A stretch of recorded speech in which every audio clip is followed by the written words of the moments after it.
Itu saya mengantar adik saya yang kebetulan pindah tugas dari Palangkaraya ke Puruk Cahu. Jarak dari Palangkaraya ke Puruk Cahu kurang lebih sekitar 400 kilometer. Maklum lah teman-teman, kan baru pindahan, pasti banyak bawaan juga kan. Itulah yang mendorong saya untuk membantu mengantar, karena kebetulan adik saya kurang terlalu mahir ya untuk menyetir mobil.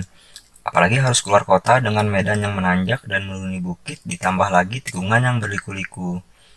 Nah, jadi singkat cerita, tanggal 23 Desember tahun 2019, saya berangkat dengan adik saya ke Puruk Cahu.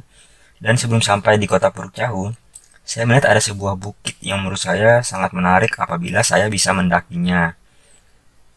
Tetapi sebelum saya ceritakan lebih jauh ya, saya ceritakan basic saya dulu ya. Basic saya bukan seorang pendaki gunung dan saya juga bukan anggota dari komunitas pencinta alam. Saya hanya pengagum alam, apapun sesuatu yang saya lihat berkaitan dengan alam yang sangat menarik menurut saya pasti akan mencobanya ya. Jadi lanjut lagi dari rentan waktu antara bulan Desember sampai bulan Mei, saya sering bolak-balik dari Palangkaraya ke Puruk Cahu hanya untuk mencari informasi tentang bukit itu. Namanya Bukit Usung, tetapi penduduk sekitar menamainya gunung. Saya juga mendapat referensi gunung lainnya dari warga sekitar ya, seperti Gunung Muro, Gunung Manangin, dan Gunung Bondang. Pada saat itu saya justru tertarik untuk mendaki Gunung Bondang ya, karena informasi yang saya dapat, gunung itu sangat alami dan hampir tak terjamah oleh manusia.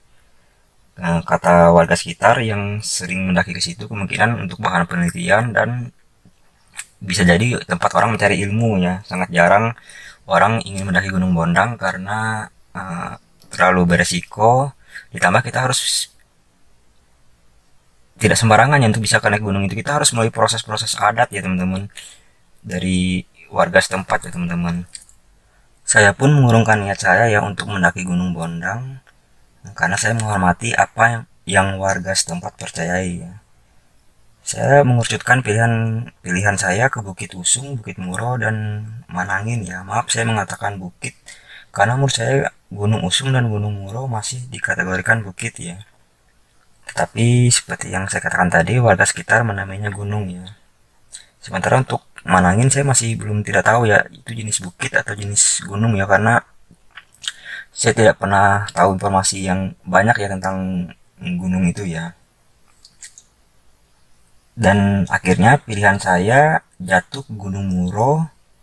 Dengan pertimbangan saya, Gunung Muro memiliki ketinggian 927 mdpl. Jadi kalau ke sana kita tidak perlu ngecamp untuk mencapai puncaknya ya. Gunung itu dekat dengan pemukiman, jadi resiko pendakian solo menurut saya sangat kecil ya untuk resikonya ya. Awalnya saya mau mendaki di pagi hari untuk menikmati sunrise. Namun ada kejadian waktu itu ada seorang tukang sayur yang meninggal setelah dibegal. Otomatis kalau ingin menikmati sunrise, saya harus berangkat dari dini hari. Karena waktu tempuh dari kota Puruk Cahu ke desa kaki gunungnya ya, yaitu desa Olung Muro, sekitar 1 jam perjalanan ya. Dan saya mempertimbangkan jalur yang sepi ketika saya dari Puruk Cahu ke gunung, ke kaki gunungnya ya, ke desa di kaki gunungnya ya. Nah, jadi akan berbahaya juga nanti ya dan terlalu bersiko ya. Dan pilihan saya adalah menikmati sunset pada hari Jumat tanggal 31 Mei 2019 teman-teman. Jadi siang itu pada hari Jumat tanggal 31 Mei 2019 saya mulai menyiapkan perlengkapan bekal saya ya untuk menanjak ke Gunung Muro ya. Walaupun saat itu kota Puruk Cahu baru saja diguyur hujan lebat, tapi saya tidak akan memutuskan atau tidak akan mengurungkan rencana saya untuk mendaki Gunung Muro ya, karena pada saat itu kondisi fisik saya benar-benar fit ya pada saat itu. Jadi hanya berbekal 3 roti, 1 cemilan gandum, dan 1 liter air mineral, dan kepercayaan diri yang berlebih dari saya ya. Saya berangkat ke kaki gunung tersebut di desa Olomuro ya. Setiba di kaki gunung, saya izin untuk menitip sepeda motor ke warga sekitar ya. Karena pada saat itu saya meminjam motor adik saya dan berjanji menjemputnya malam hari ya. Karena kebetulan adik saya juga sering lembur ya. Saya juga izin untuk mendaki dengan warga sekitar ya. yang saya temui di lereng gunung. Sesuai dugaan saya, trek Gunung Muro sangat licin setelah hujan.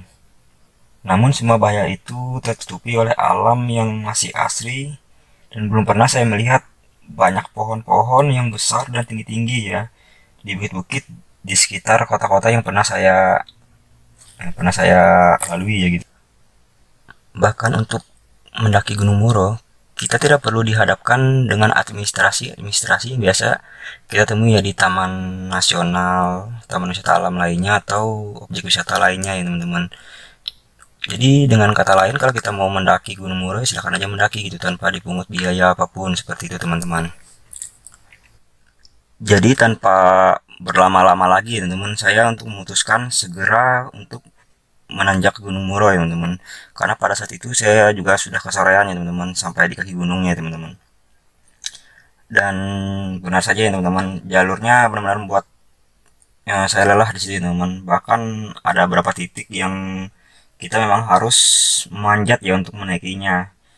Jadi singkat cerita, sejam lebih saya tiba di puncak dan saya yakin sekali ya teman-teman bahwa hari itu saya benar-benar sendiri di gunung itu. Karena setelah melalui lereng gunung ya, saya tidak pernah lagi berpapasan dengan satu orang pun. Jadi setelah puas ya menikmati sunset ya, saya pun memutuskan untuk turun pada pukul 18.30 ya teman-teman. Jadi setengah jam lebih cepat dari rencana awal saya yang turun jam 7 malam ya. Saya pun berjalan dengan bermodalkan headlamp dan sedikit sisa air mineral. Jadi sebelum saya menuruni tebing yang kita harus memanjat untuk menaikinya, saya agak terprosok jatuh ke kiri jalur ya karena saya salah menginjak yang saya kira tanah waktu itu yang ditutupi rumput. Ternyata itu adalah lubang ya. Dengan view center yang terbatas juga sulit ya kita untuk bisa melihat ya kondisi sekitar ya. Dan saya terjatuh dengan posisi merosot. Beruntung sekali saya tidak jatuh diguling-guling ya karena dengan posisi merosot seperti itu saya masih bisa memanfaatkan pinggul saya untuk sedikit menahan laju turunannya ya. Jadi di 5 meteran pertama ya pikiran saya ya itu tidak ada yang bisa saya pegang ya. Sampai setelah itu saya melihat ada sebuah akar yang bisa saya pegang, jadi saya pegang dan saya pelan-pelan untuk mencoba untuk berdiri dan dalam posisi jongkok.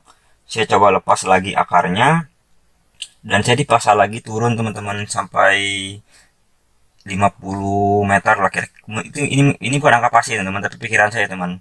Pikiran saya dipaksa turun di sampai 50 meter ya, tapi untuk setelah itu jalurnya agak sedikit landai ya teman-teman walaupun memang masih curam juga ya tapi masih ada banyak akar-akar pohon yang masih bisa kita pegang ya teman-teman untuk menuruni laju dari turunan itu ya teman-teman.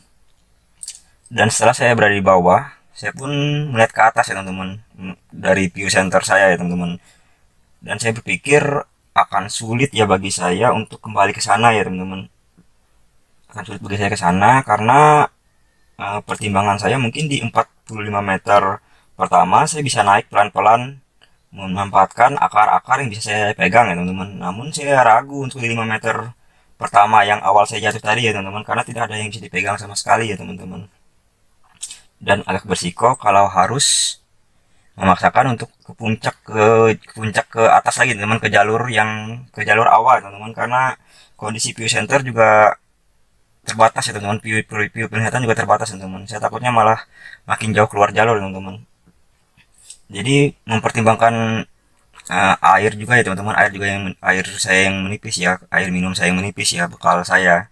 Dan bagi saya sulit ya untuk bernavigasi dengan air seperti yang menipis ya teman-teman, karena untuk kalau kita sedang haus kita akan pasti akan mengurangi fokus kita ya teman-teman. Jadi saya berpikir untuk mencari jalur sungai pada saat itu teman-teman. Setelah menemui jalur sungai teman-teman, dan saya cek HP saya ya, saya mendapat jaringan walaupun cuma jaringan seluler ya, dan bukan jaringan internet. Saya coba menelepon adik saya hanya untuk mengatakan bahwa saya terlambat untuk menjemputnya. karena saya yakin pada saat itu saya keluar malam itu juga ya teman-teman. Karena dari beberapa kali saya coba explore atau trekking-trekking di gunung, bukit, dan hutan-hutan ya teman-teman. Saya juga beberapa kali pernah keluar jalur ya teman-teman. Dan yang paling sering ketika masuk hutan ya teman, masuk hutan saya sering kehilangan jalur atau dengan kata lain tersesat. Tapi nggak makan waktu lama ya teman, paling sejam 2 jam ya teman. Dan di situ saya pada saat kondisi yang tersesat kemarin saya tidak berpikir terlalu takut ya teman-teman, karena saya yakin malam itu juga saya pasti keluar ya teman-teman. Tak lama kemudian saya mendengar ada suara kayak besi yang dipukul-pukul seperti itu teman. Dan saya biasa mendengar suara-suara seperti itu dari pemukiman ya teman-teman, dari biasa dari pos-pos ronda gitu, atau besi dari tiang listrik yang dipukul ya teman-teman, untuk menunjukkan waktu ya teman-teman. Atau bisa jadi yang di pikiran saya waktu itu berasal dari pos perusahaan ya teman-teman. Makanya saya mencoba untuk mengikuti suara itu. Suara itu sangat terdengar jelas ya teman-teman, walaupun jauh tapi suaranya sangat jelas sekali teman-teman. Dan saya tambah yakin ya teman-teman, karena asal suara itu sama dengan jalur menuruni sungai ya teman-teman. Saya pun berjalan mengikuti suara itu melalui pinggir sungai ya teman-teman, hingga suara itu benar-benar hilang dan saya sudah berada di air terjun yang bisa saya gambarkan tingginya setinggi dada saya ya. Saya berhenti, kan nggak mungkin teman-teman, bagi saya untuk menuruni air terjun itu dengan kondisi gelap seperti itu ya, hanya bermodalkan biosenter ya. Saya tidak mau ngambil risiko di situ, dan saya pun memutuskan untuk berputar arah, berjalan sedikit ya ke belakang ya, ke sedikit ke daratan ya, dan memutuskan untuk istirahat karena sebelumnya saya juga ngecek HP saya tidak ada menemukan jaringan ya. Artinya saya sudah kehilangan jaringan di sini ya teman, jaringan seluler yang saya dapat tadi teman. Dan saya sadar saya sudah jauh meninggalkan jalur ya teman-teman. Dan saya memutuskan untuk tidur dengan posisi duduk di batu. Kepala saya masukkan di antara kedua lipatan tangan saya. Dengan kata lain, saya tidur di posisi menelungkup ya teman-teman. Di saat saya belum belum benar-benar terlelap ya teman-teman, tiba-tiba suara itu muncul ya teman-teman. Suara tertawa, ha ha ha ha seperti itu teman. Dan kalau bisa saya gambarkan, suara itu berasal dari suara laki-laki besar ya teman-teman. Saya pun mengangkat kepala saya, dan lampu senter di kepala saya yang sengaja tidak saya matikan ya teman-teman, pas tidur tadi ya teman, langsung refleks menyorot sebuah batang kayu di seberang sungai ya, yang sangat besar. Kalau bisa saya gambarkan, itu sebesar 2 kali motor ya kalau dijejer. Dan warna kayunya pun berbeda dari pohon lainnya ya teman-teman, dan pohonnya tinggi ke atas. Saya pun tidak memperdulikan suara itu, entah dia senang atau sedang menertawakan saya ya teman-teman. Tapi saya memilih untuk tidak membalas komunikasinya dan memilih untuk menjauhi suara itu ya teman-teman. Singkat cerita, saya memutar ke sedikit ke belakang ya teman-teman, dan menemukan tempat yang sedikit rata ya, walaupun tanahnya sedikit basah, namun tidak ada genangan air ya. Dan saya pun mengambil jas hujan saya dari tas dan memasangnya ke badan saya, dan melanjutkan untuk tidur dengan posisi benar-benar tidur dan bukan duduk seperti di batu tadi ya teman. Tak lama saya mendengar suara hembusan napas. Saya sampai terbangun dan suara itu masih ada. Saya berpikir suara itu berasal dari lubang-lubang yang ada di gunung itu ya teman, dari hembusan angin ya teman-teman. Tapi untuk suara yang kedua ini saya tidak terlalu menghiraukannya ya teman-teman, karena kondisi saya waktu itu memang sudah sangat capek juga ya teman-teman. Jadi saya waktu itu tetap melanjutkan tidur saya, walaupun sebenarnya saya tidak bisa tidur dengan lelap ya teman-teman. Dan pagi harinya saya pun berjalan menuruni air terjun itu ya teman-teman. Saya sempat mandi di bawahnya biar otak saya fresh lagi teman-teman, karena memang saya harus fokus untuk mencari jalan ya teman-teman. Saya membutuhkan kesegaran waktu itu ya teman, karena kondisinya memang juga tidur nggak tenang malam tadi gitu, tidur nggak lelap gitu. Jadi saya perlu refresh otak saya di sini teman-teman. Dan setelah merasa badan saya lumayan segar ya teman-teman, saya melanjutkan kembali perjalanan saya. Saya ingat waktu itu untuk hari itu ya, hari Sabtu ya, satu hari ya. Nggak genap sehari juga sih, cuman sudah berganti hari gitu, dari hari Jumat saya mendaki gitu. Saya terus berjalan, istirahat, berjalan, istirahat, berjalan, istirahat. Waktu itu kondisi saya masih, walaupun tidak speed yang pertama ya, tapi masih kuat ya waktu itu ya, sangat kuat sekali untuk berjalan ya. Saya berjalan, istirahat, berjalan, istirahat. Dan saya sudah tidak bisa mengetahui waktu ya waktu itu ya, karena kondisi HP saya sudah mati ya di, ya kalau bisa saya gambarkan di siang harinya ya teman-teman.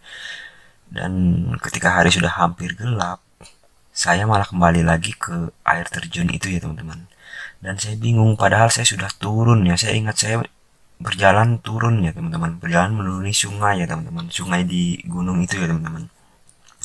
Tapi saya masih kembali ke air terjun itu. Kenapa saya yakin saya kembali? Karena di dekat air terjun itu saya sempat melihat ada sebuah jembatan ya, jembatan yang kalau bisa saya gambarkan dari depan dan belakangnya itu tidak ada jalan ya, kayak kayak kayak semak-semak lebat gitu aja ya. Mungkin asumsi saya itu adalah jembatan yang sudah lama tidak dipakai ya, karena di situ juga dengar-dengar pernah dipakai untuk jalur orang menambang menambang emas ya, entah, atau bisa juga dibuat oleh makhluk-makhluk di situ ya, hewan di situ ya, misalnya kayak seperti orang hutan atau saya nggak ngerti juga ya. Yang pasti itu jembatan kayu ya, tapi dari depan dan belakang tidak ada jalur masuknya, tidak ada jalan ya. Dan pohon itu pun masih ada teman-teman, pohon yang saya lihat malam tadi itu masih ada teman-teman. Dan memang benar teman-teman, warnanya memang beda dari pohon-pohon lainnya ya teman-teman. Dia seperti eh, coklat muda ya teman-teman, coklat muda yang kayak diamplas gitu ya teman-teman, model kayu, jenis kayunya ya teman-teman. Dan pohon itu masih ada. Kebetulan karena memang masih belum gelap, saya pun turun lagi teman-teman, mencari kembali seperti mengulang perjalanan saya ya teman-teman. Saya turun lagi, bahkan malam pun saya terus bernavigasi ya teman-teman, saya terus mencari jalur ya teman-teman. Malam itu saya terus berjalan ya teman-teman, saya terus berjalan, sekali istirahat, sekali saya tidur. Kalau sudah seperti itu teman-teman, kita tidak bisa memilih tempat tidur ya teman-teman. Kalau memang capek, ada tempat yang rata sedikit, saya pun tidur teman-teman. Kadang saya tidur duduk gitu teman-teman, berjalan lagi, istirahat seperti itu teman, sampai di pagi harinya ya teman-teman.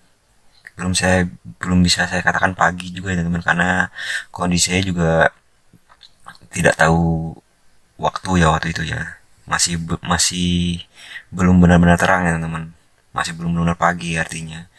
Jadi saya melihat dari kejauhan ada sebuah pondok, dan di sekitaran pondok itu kalau bisa gambarkan suasananya kayak terang gitu teman, karena memang ada jalan ya teman, dari depan dan belakang ya teman-teman, memang ada jalan.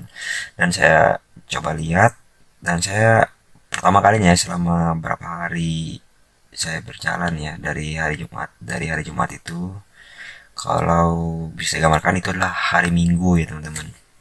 Hari Minggu saya melihat ada bekas sampah ya teman-teman, bekas sampah, dan itu kondisinya masih baru ya teman-teman, sampah mie instan dan sampah rokok. Saya berpikir waktu itu pasti ini sudah nggak jauh nih dari jalur gitu. Saya ingat di pikiran saya waktu itu, karena saya seperti menemukan sebuah harapan ya ketika menemukan pondok itu ya, karena melihat sampah bekas-bekas manusia ya, walaupun memang pada dasarnya tidak benar juga ya, tidak dibenarkan juga yang membuang sampah di gunung ya. Tapi dengan kondisi saya yang seperti itu adalah patokan yang sangat berarti ya bagi saya ya, karena kondisi saya benar-benar memang tidak melihat itu sama sekali selama perjalanan saya teman-teman, karena saya yakin saya benar-benar melewati belantara ya, saya yakin waktu itu ya teman-teman. Jadi saya seperti mendapat harapan, dan saya melihat ada dua jalur ya, ada dua jalur, dan memang ada jalannya teman-teman. Saya coba sisir dulu ya teman-teman. Waktu itu saya belum langsung menyisir jalan itu ya. Saya istirahat dulu ya teman-teman, karena saya yakin tinggal ngikuti entah di jalur yang depan atau yang belakang ya teman-teman, karena ada dua jalur ya waktu itu ya teman-teman. Jadi saya istirahat sebentar. Setelah istirahat saya pun mulai menyisir dua sisi arah itu ya teman-teman, dua sisi jalur itu ya teman-teman. Karena saya sudah tidak tahu utara, selatan, barat dan timur ya waktu itu ya teman-teman. Saya tahu cuma depan dan belakang ya teman-teman. Kiri kanan aja teman-teman, seperti itu. Seperti itu saja teman-teman. Kiri saya dan kanan saya seperti itu teman-teman. Kondisinya memang benar-benar saya tidak tahu arah waktu itu ya teman-teman, karena memang perlengkapan saya juga memang terbatas ya teman-teman. Setelah menyisir dua arah itu ya teman-teman, saya sudah sisir dua arah itu, tapi yang saya temui hanya jalan menanjak, sungai, turunan, menanjak lagi, kurang lebih seperti itu terus teman-teman. Dan saya agak bingung dan tidak ada mulai rasa takut ya teman-teman untuk terlalu jauh lagi teman-teman berjalan ya teman-teman. Di kondisi ini saya sudah mulai takut setelah melihat hampir berapa kilometer gitu. Saya langsung balik lagi ke belakang teman-teman. Saya sisir lagi yang jalan yang satunya, dan hampir sama seperti itu teman-teman. Jadi pada saat itu saya pun mulai mempersiapkan rencana terakhir saya teman-teman.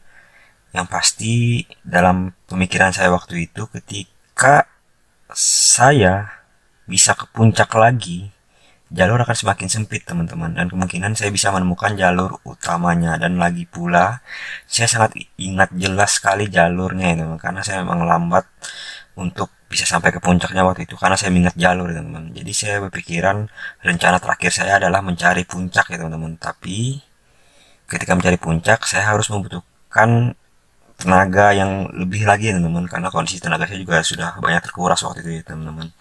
Dan saya belum makan sama sekali waktu itu teman-teman. Saya pun melihat ada batang pisang di situ ya teman-teman. Jadi kebetulan waktu saya bawa gunting juga, jadi saya melihat ada pucuk-pucuk pisang, atau yang pisang-pisang yang kecil yang baru tumbuh gitu teman-teman, batangnya ya teman-teman, bukan buahnya. Jadi saya potong waktu itu dan saya coba makan, dan rasanya pahit ya teman-teman. Jadi saya melihat juga di sekitaran pondok itu juga ada kayak jiligan minyak ya, jiligan minyak yang udah dipotong-potong ya. Dan itu saya pakai untuk mencari ikannya teman-teman, untuk menyerok ikannya ya teman-teman. Jadi saya gambarkan lagi kondisi pondoknya waktu itu tak beratap ya teman-teman. Jadi saya kembali lagi, saya mencari ikan itu dan saya mendapat 3 ikan ya waktu itu ya. Sebenarnya saya mendapatkan 4, cuman saya bingung ya, yang satunya kayak hilang gitu ya. Cuman saya pikir mungkin loncat ya. Jadi setelah saya makan, singkat cerita ya, setelah saya makan saya pun lemas sebentar ya, saya pun tertidur waktu itu. Saya ingat waktu itu saya tertidur dulu ya teman-teman. Setelah bangun saya pun melanjutkan kembali rencana saya ya, mencari puncak ya teman-teman. Dan saya pun melakukan perjalanan menuju mencari puncak itu ya teman-teman. Tapi saya tidak menemukan puncak itu ya teman-teman. Saya sudah berjalan berapa kilometer ya teman-teman, dan tidak menemukannya. Saya temui hanya tanjakan, turunan, sungai, hutan belantara, dan itu saja terus teman-teman. Untungnya saya sebelum berangkat ke puncak saya mengingat ya posisi arah pondok itu ya, arahnya kemana ya teman-teman, saya masih ingat. Dan setelah itu saya memutuskan untuk kembali ke pondok itu ya teman-teman. Saat kembali ke pondok itu saya sudah benar-benar pasrah ya teman-teman. Saya sudah memutuskan untuk tidak mencari jalur lagi ya teman-teman, karena memperhitungkan kondisi fisik saya juga waktu itu ya teman-teman. Saya sudah memutuskan untuk tidak mencari jalur lagi. Saya pasrah menunggu, siapa tahu ada yang lewat ya teman-teman, karena saya lihat itu adalah jalur orang yang biasa dilewati orang juga ya teman-teman. Karena kondisinya juga ya seperti yang saya katakan tadi, saya ada melihat sampah ya teman-teman, dan kondisinya masih baru ya teman-teman. Jadi kondisi pada saat itu saya benar-benar menunggu ya teman-teman. Saya pasrah ya teman-teman, karena saya juga udah mencoba ya teman-teman, sudah mencoba menyisir menyisir ya di sekitaran pondok itu, dan saya tidak menemukan jalur sama sekali ya teman-teman. Selama menunggu di pondok itu ya teman-teman, artinya saya berharap ada yang datang ya teman-teman. Yang paling berat yang saya rasakan waktu itu ketika hujan lebat ya teman-teman. Hujan lebat karena pondoknya tidak ada atap ya teman-teman. Saya hanya punya modal waktu itu hanya jas hujan ya teman-teman, dan jas hujan itu pun robek ya teman-teman. Untungnya di sekitar pondok itu juga ada bekas tali rapia ya teman-teman, bisa saya pakai untuk menjahitnya lagi ya teman-teman, dengan mengikatnya ya teman-teman. Selama bermalam di pondok itu ya teman-teman, banyak sekali suara-suara yang saya dengar, yang baru saya dengar ya teman-teman. Suara-suara asing kayak gitu teman-teman, terutama di saat hari sudah mulai gelap ya teman-teman. Tapi saya sudah terbiasa ya mendengar suara-suara seperti itu ya. Jadi saya anggap suara yang menurut saya aneh, suara yang asing gitu, saya anggap itu hanya halusinasi saya. Saya tidak terlalu berpikir terlalu jauh dengan suara-suara yang menurut saya bisa saja itu adalah suara dari halusinasi saya teman-teman, karena kondisi saya juga benar-benar ya benar-benar dalam kondisi yang sudah tidak itulah teman-teman. Yang paling saya ingat ya waktu itu, karena sempat mengganggu saya juga ya, karena sempat membangunkan tidur saya ya, waktu saya terkejut mendengar sepintas, seperti mendengar suara anak kecil bermain ya, tertawa tertawa seperti anak kecil bermain pada umumnya teman-teman, ketawa-ketawa seperti itu. Tapi sekali lagi saya tekankan ya teman-teman, bisa saja itu adalah suara dari halusinasi saya ya teman-teman, karena kondisi pada saat itu saya benar-benar dalam kondisi yang tidak fit ya teman-teman, kondisi saya sudah lemah waktu itu ya teman-teman. Ditambah pada saat itu saya sudah sulit yang membedakan suara-suara yang saya dengar ya teman-teman. Intinya semua sudah jadi satu ya teman-teman, suara hutan lah seperti itu teman-teman. Dan pada saat itu juga saya belum makan lagi juga ya teman-teman, kecuali yang sebelum ke puncak pada saat itu ya teman-teman. Itu terakhir saya makan ya teman-teman. Karena saya pada saat itu juga saya juga bingung teman. Saya tidak nafsu makan sama sekali teman-teman, tidak terlalu bernafsu untuk memakan tumbuhan-tumbuhan yang ada di situ.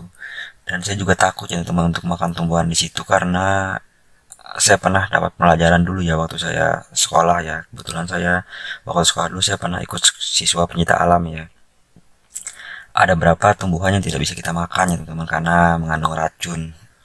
Walaupun sebenarnya racunnya kadarnya tidak untuk membunuh ya teman-teman, tapi cukup untuk membuat kita sakit ya teman-teman. Dan pada saat itu saya sangat menghindari untuk tidak sakit ya teman-teman.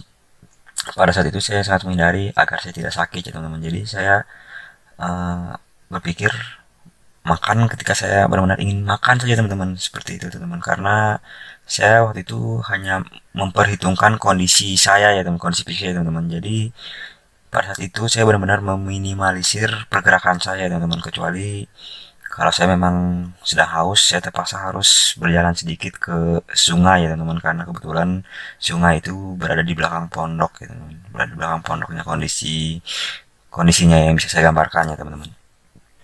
Hingga singkat cerita ya, pada saat itu tiba di hari kelima ya.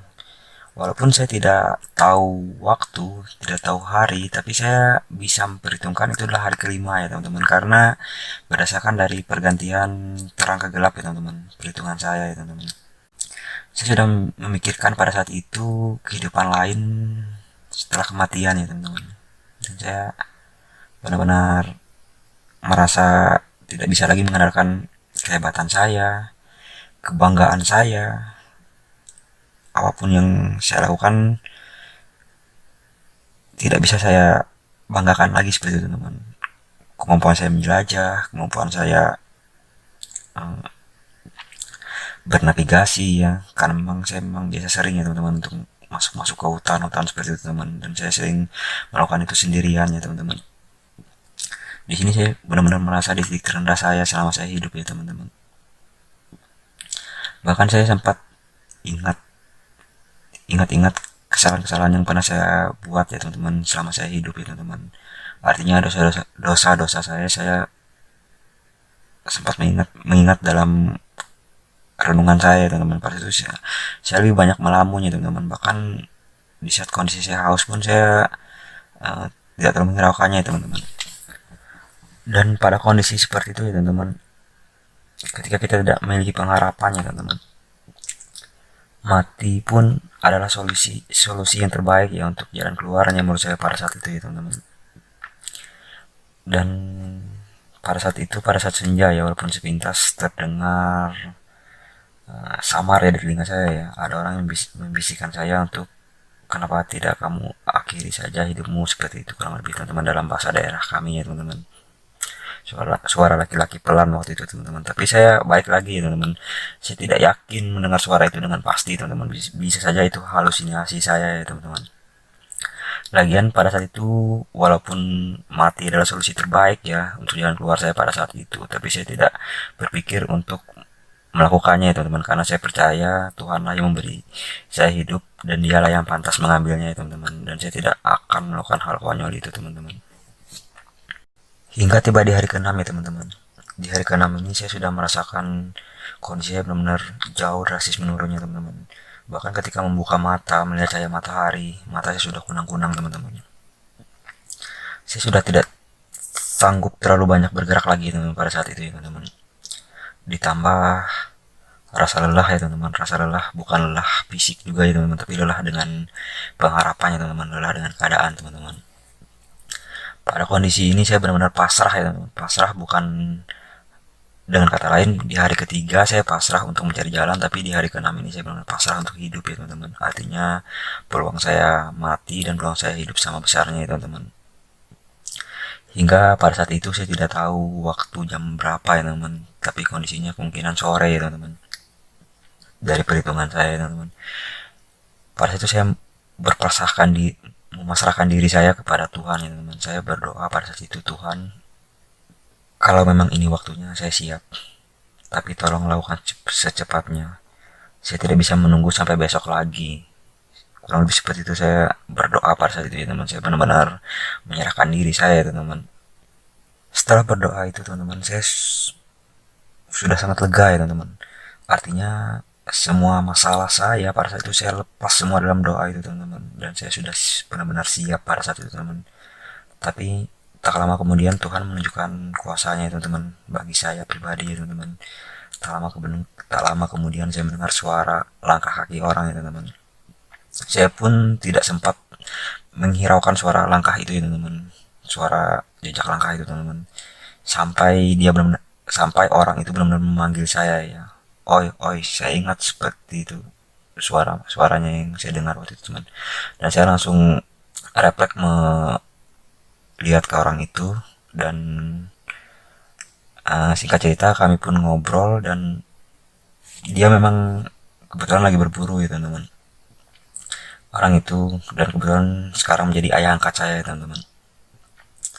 Dia sedang berburu, dan ketika di dalam perjalanan menuju ke jalur berburu itu ya, jalur yang tempat saya menunggu itu adalah jalur berburu ya teman-teman. Artinya sudah jauh meninggalkan jalur ya, jauh sekitar 5 km ya dari jalur pendakian ya teman-teman. Itu adalah jalur orang berburu ya, tempat saya menunggu itu.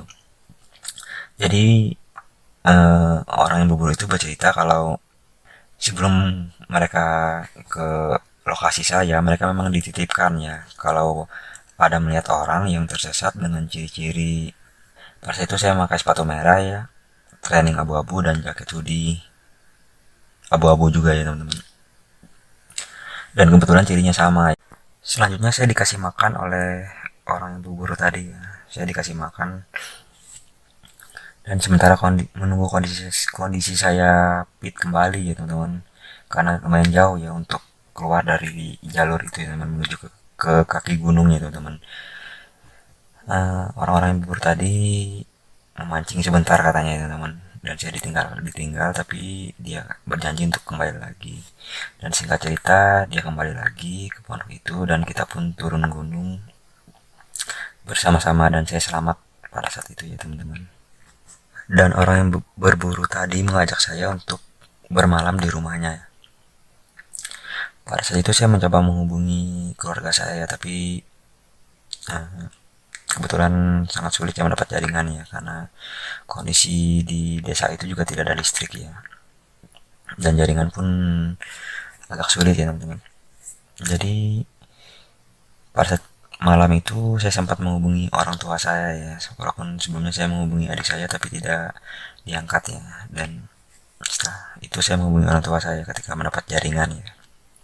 Dan baik dari pihak keluarga, BPBD, Badan Penanggulangan Bencana Daerah, tim SARS, Tagana, dan pihak-pihak yang terlibat dalam pencarian ya, berkumpul di tempat saya bermalam ya, di rumah orang yang berburu tadi, di desa Tambelum Usang ya, kecamatan Tanah Siang Selatan ya, Kabupaten Mungaraya. Itu sekitar 20-an kilometer dari lokasi pendakian, jalur pendakian saya ya, di Gunung Muro ya. Semua berkumpul untuk memastikan ya apakah yang mereka cari ya memang benar ya. Artinya yang mereka cari memang benar ya, memang benar ada di situ ya. Dan kata lain saya dinyatakan selamat ya. Jadi saya sempat ngobrol juga dengan tim SAR ya. Kata saya menjelaskan bahwa rute-rute saya ke sini-sini, dan saya sempat singgah di pondok tempat saya menunggu tadi ya. Saya mengatakan bahwa kondisi pondoknya tidak beratap seperti itu. Dan tim SAR kaget juga ya, katanya mereka sudah menyusuri pondok itu ya. Mereka hafal betul lokasi gunung itu ya. Katanya di situ ada 3 pondok ya, dan tim SAR itu menggambarkan ciri yang sama ya dengan pondok yang tempat saya menunggu ya, bahwa tidak ada atap dan di belakangnya tepat ada sungai. Dan bahkan dia secara detail menjelaskan bahwa sungai itu namanya katanya Sungai Manyakau ya, katanya seperti itu teman-teman. Yang membingungkan tim SARS ya, mereka sempat lama pada menunggu di situ ya, tapi menurut pengakuan mereka, mereka sama sekali tidak melihat ada jejak manusia sama sekali ya. Padahal saya juga menunggu di pondok itu gitu, seperti itu teman-teman.